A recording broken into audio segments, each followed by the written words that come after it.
Muy buenas, soy Santiago González Varas. Vamos a hacer un vídeo sobre la crítica de la razón pura de Immanuel Kant en esta versión que manejo de Biblioteca de Filosofía, editorial Folio. Bueno, nuestro fuerte es más la música, la poesía, la literatura en general, donde se produce lo que es realmente emblemático de estos programas, que es el placer estético, ¿no? Con mayor o menor medida. Aquí no sería tanto eso desde ese punto de vista, pero sí desde un punto de vista parecido, porque yo creo que sí también da ese placer el poder leer esta obra cuando la entiendes. Pues yo creo que sí que es un modo de placer estético, en definitiva. Reconforta, satisface ver que incluso que cuando captas las ideas del señor Kant, pues se produce una lectura agradable en ese sentido del conocimiento, precisamente, que es de lo que vamos a hablar, de las ideas de este gran filósofo. Yo creo que eso satisface personalmente. Es una manera modesta de abordar Kant, porque tengo que adelantar que este libro realmente yo personalmente lo entiendo muy bien, lo sigo bien, pero es verdad que llevaría más horas el captar con profundidad todo lo que aquí se contiene. Horas de las que yo no dispongo, por desgracia, y tengo que confesarlo, ¿no? Entonces, no deja de ser una perspectiva un poco distinta, quizás la que yo pueda aquí aportar.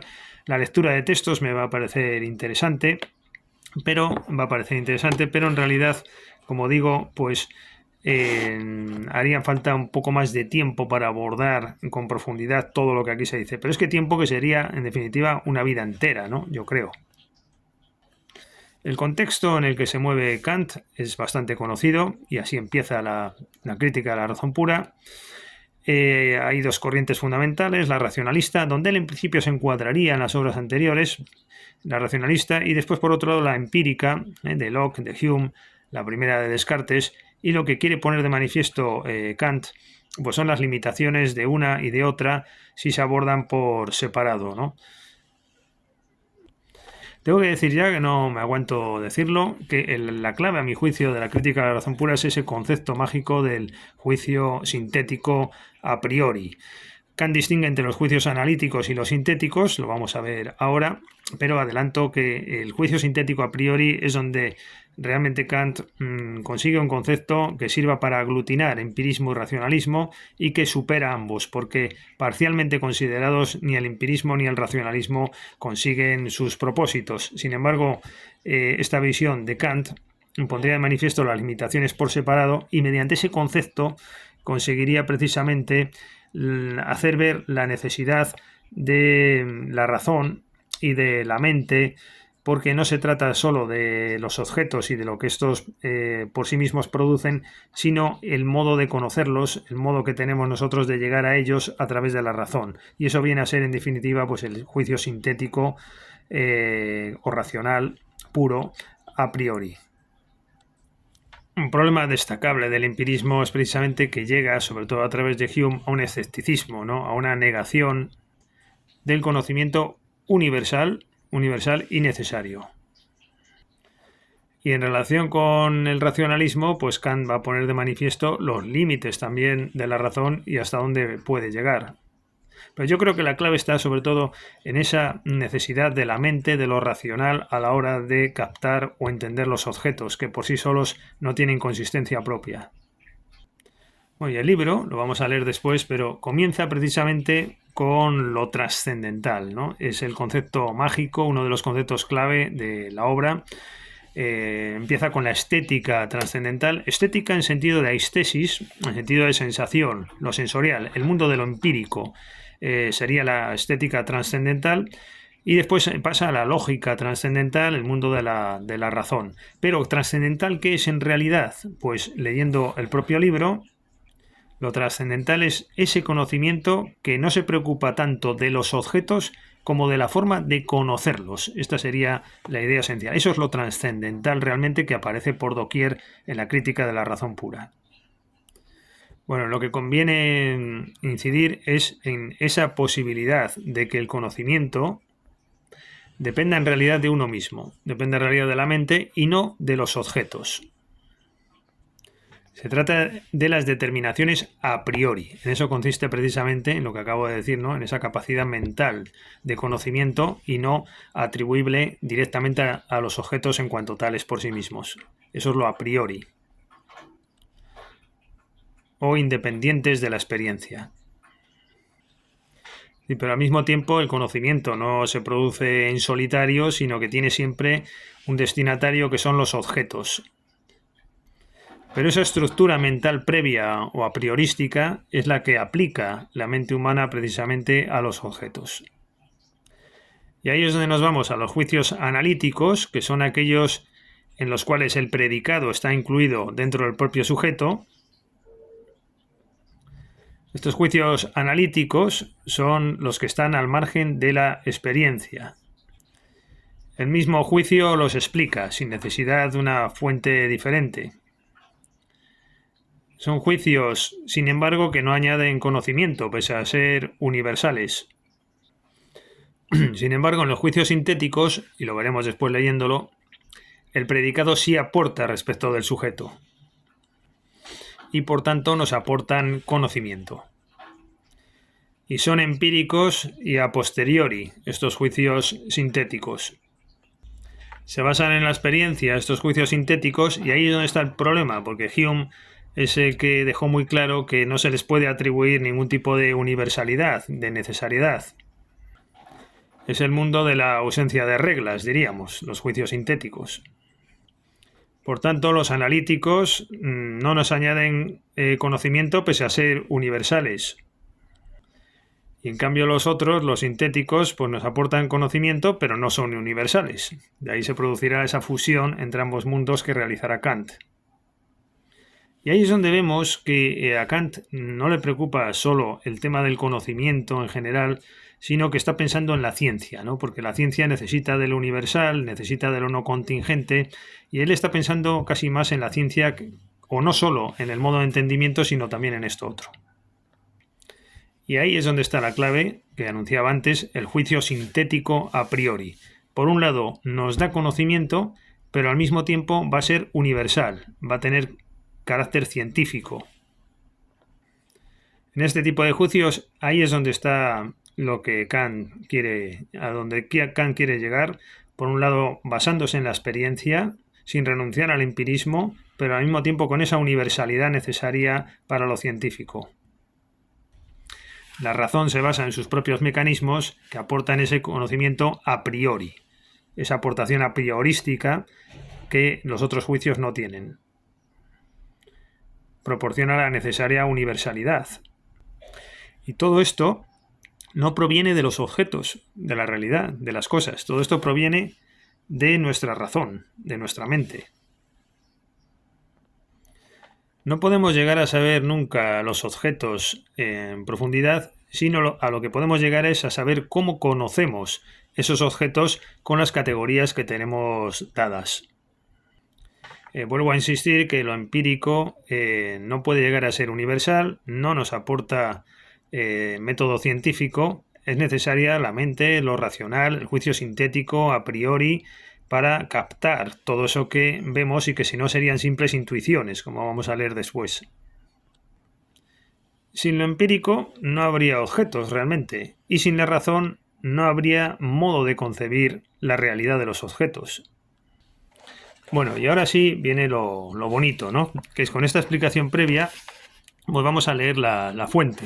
Y entonces, pues esto es el deleite, ¿no? de la comprensión de Kant que puede producir para los que no somos altos especialistas, pero sí que queremos conocer este mundo, pues es interesante leer esto y entenderlo ahora perfectamente. Así empieza la crítica de la razón pura. No se puede dudar que todos nuestros conocimientos comienzan con la experiencia. Ahí se pone el punto de partida, pero fíjense cómo está todo medido. Los conocimientos comienzan con la experiencia. Pero ahora vamos a ver cómo se completa la idea un poquito más abajo. La clave está en la palabra composición, diría yo, en este texto es: pero si es verdad que todos nuestros conocimientos comienzan con la experiencia, todos, sin embargo, no proceden de ella. Pues bien podría suceder que nuestro conocimiento empírico fuera una composición. Es decir, el conocimiento empírico fuera una composición de lo que recibimos por las impresiones y de lo que aplicamos por nuestra propia facultad de conocer, simplemente excitada por la impresión sensible, y que no podamos distinguir este hecho hasta que una larga práctica nos habilite para separar esos dos elementos. Como hay una primera excitación, impresión de lo sensible, pero eso no es conocimiento. El conocimiento o la composición de lo empírico requiere algo más. Y nada, justo aquí ya en el cuarto párrafo de la crítica de la razón pura ya viene Kant de lleno a decir qué es el conocimiento a priori. Eso que decíamos, el juicio sintético a priori, que después lo va a aplicar. Primero el concepto a priori a secas. Entenderemos pues en lo sucesivo por conocimientos a priori no aquellos que de un modo u otro dependen de la experiencia, sino los que son absolutamente independientes de ella. A estos conocimientos son opuestos los llamados empíricos, o que solo son posibles a posteriori, es decir, por la experiencia.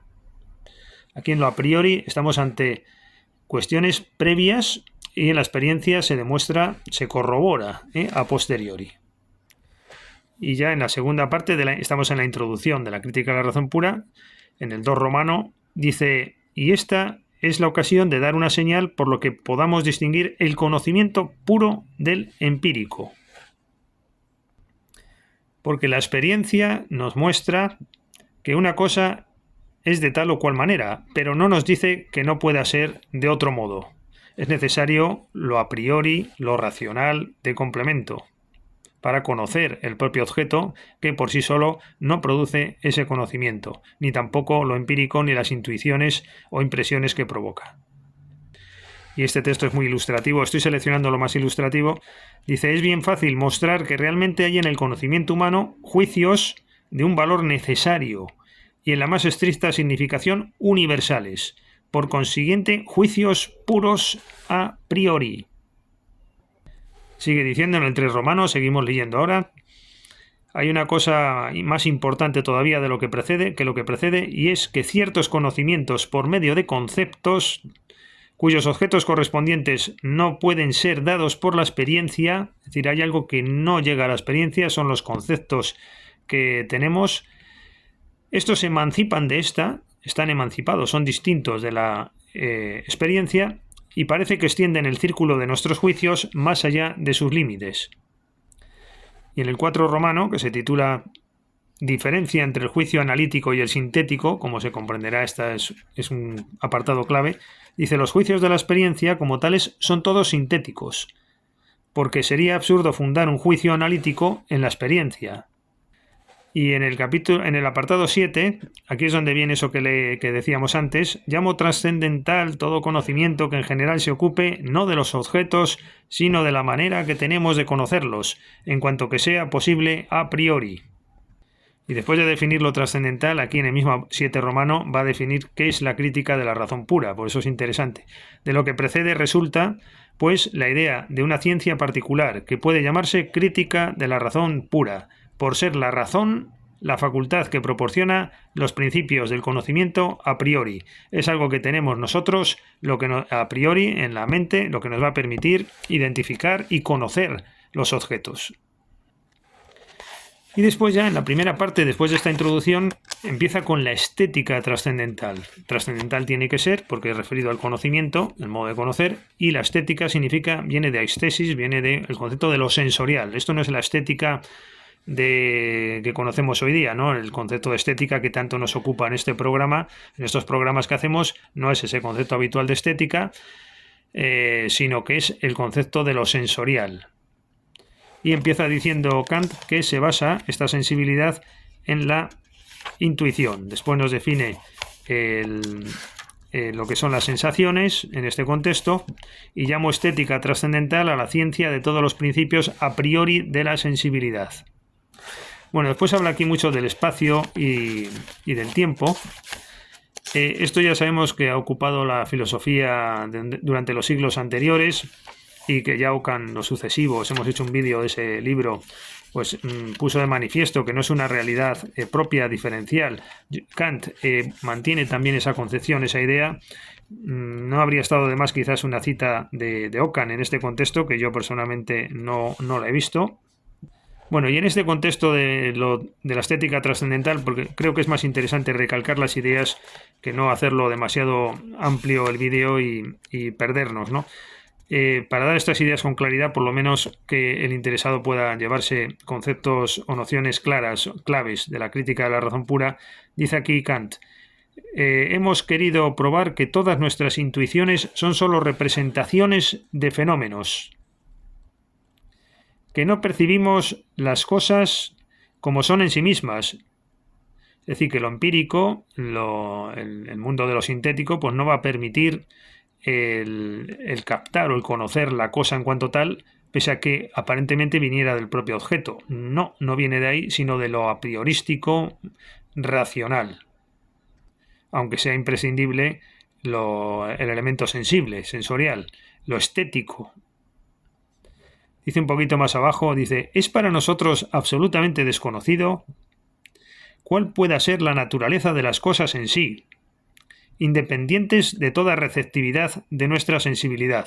Lo que son las cosas, los objetos en cuanto tales, no lo sabemos. ¿Por qué? Porque tenemos una especie de gafas que nos permiten ver la realidad de una determinada forma y no nos las podemos quitar. Lo que podemos saber es cómo con esas gafas, con esos conceptos a priori, con esa estructura mental que tenemos, puede concebirse la realidad y los objetos, pero no estos en cuanto tales. Es una limitación de lo empírico, igual que lo racional también va a tener sus propias limitaciones. Me gusta mucho aquí la sección tercera, en un capítulo dice: de los conceptos puros del entendimiento o categorías, porque contrapone la lógica general a la lógica trascendental. Es muy bonito esto. Bueno, básicamente la idea es que en la lógica general pues son simplemente interrelaciones racionales por su cuenta. Sin embargo, en la lógica trascendental hay una base empírica que con toda esa lógica de lo trascendente llega a ser captada. Lo voy a leer casi mejor, porque igual no me he explicado bien. La lógica general abstrae, como ya hemos dicho, de toda la materia del conocimiento y espera que le sean dadas representaciones de otra parte, sea de donde fuera, para convertirlas en conceptos mediante el análisis. No sale de su propio mundo analítico, abstracto. Sin embargo, la lógica trascendental, por el contrario, tiene ante sí una diversidad de elementos sensibles, es decir, parte de lo sensible a priori, parte de diversidad de elementos sensibles a priori que le ofrece la estética trascendental, es decir, parte de la estética trascendental, no renuncia a ella, sino que parte de ella misma, como veíamos al comienzo en la introducción, para servir de materia a los conceptos puros del entendimiento, y sin lo cual carecería la lógica de contenido, siendo por consiguiente completamente vacía. Sin la estética trascendental, la lógica trascendental no existiría. Precisa de lo estético, de lo sensible, para hacer abstracción, hacer lógica trascendental, que es lo que realmente interesa. Se halla también en la lógica trascendental, en la filosofía trascendental de los antiguos, un capítulo que contiene conceptos puros del entendimiento. Y aquí es que la verdad es que está siempre diciendo, bueno, no siempre está diciendo lo mismo, pero es verdad que es muy reiterativo en distintos contextos masacar su propia concepción. Dice aquí, en otro apartado: es pues el principio de la unidad sintética originaria, eso que tenemos innato, a priori, de la apercepción, antes de producirse la percepción, el primer conocimiento puro del entendimiento. El primer conocimiento puro del entendimiento, a través de la unidad sintética originaria de la apercepción. Y aquí más claro, en el siguiente apartado: la unidad trascendental de la apercepción es aquella por medio de la cual todo lo diverso dado en una intuición se reúne en un concepto del objeto, en un concepto.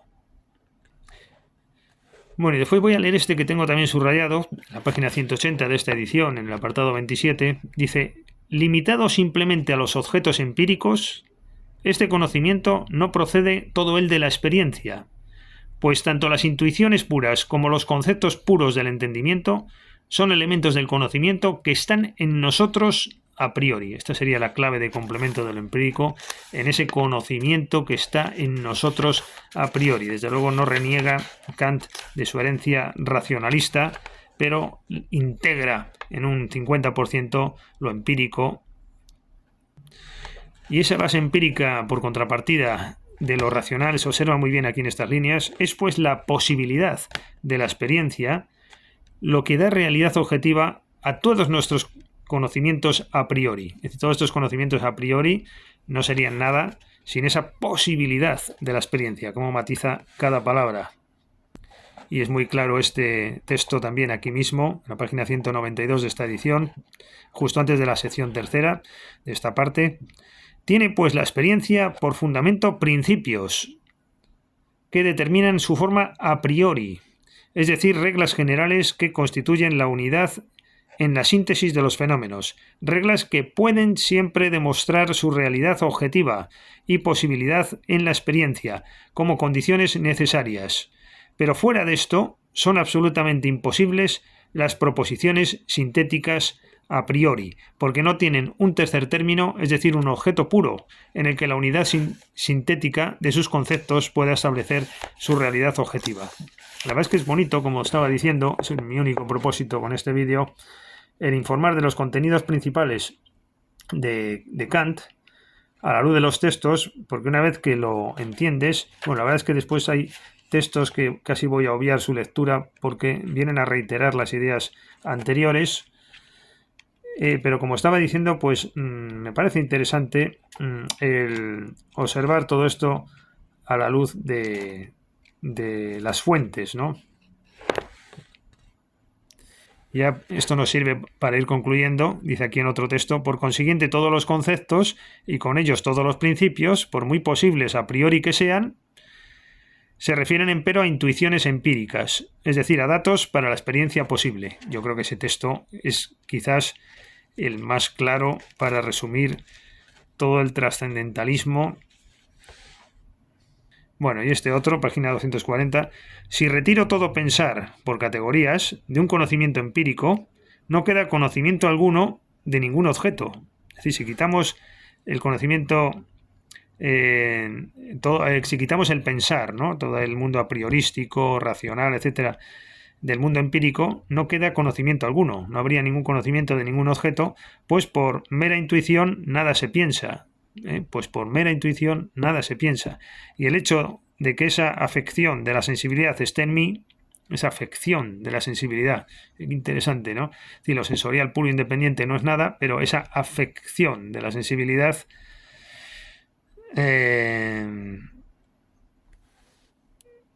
decíamos, por el contrario, si prescindo de toda intuición, queda aún empero la forma del pensamiento, o sea, el modo de determinar un objeto para lo múltiple de una intuición posible. Voy a leer lo de antes porque lo dejé incompleto. Si retiro todo pensar por categorías de un conocimiento empírico, no queda conocimiento alguno de ningún objeto, pues por mera intuición nada se piensa, y el hecho de que esa afección de la sensibilidad esté en mí no constituye una referencia de esta representación a ningún objeto.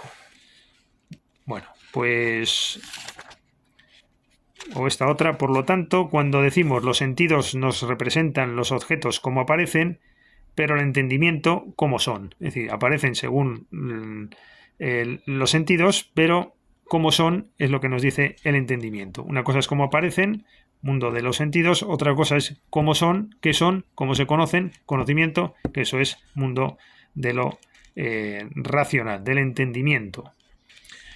Pues nada, lo dejamos aquí. Después vienen las limitaciones de la razón, pues para conocer a Dios, la metafísica, los problemas que se derivan de esta interpretación. Pero bueno, llevamos ya 24 minutos y la verdad es que es un momento denso, el de la crítica de la razón pura, pero interesantísimo, y animo desde luego a la lectura por el deleite. En el contexto de los vídeos que hacemos sería por el deleite de la lectura una vez que conoces las ideas principales. Ahora yo animo a que se lea esto y realmente creo que sí que produce el placer.